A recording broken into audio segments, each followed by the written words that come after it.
Kutoka kaunti namba 29 tuelekee kaunti namba 15 ambapo wakulima wa maembe katika eneo la Mwingi huko Kitui sasa wanalalamikia hasara wakisema mazao yao yanaoza.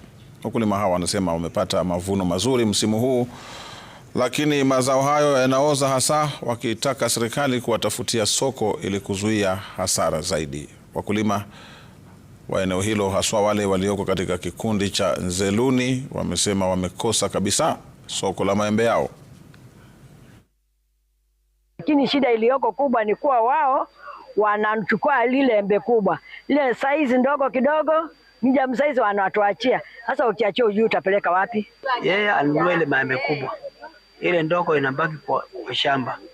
Na hata ukichukua upeleke kwa soko, unakuta soko ni very congested, iko na maembe mingi. Tukipata cold room, hii maembe yote ni kuweka kwa cold room, ikae mpaka tupate market. Tukipata market sasa ndio tunatoa kwa cold room, tunapeleka kwa soko.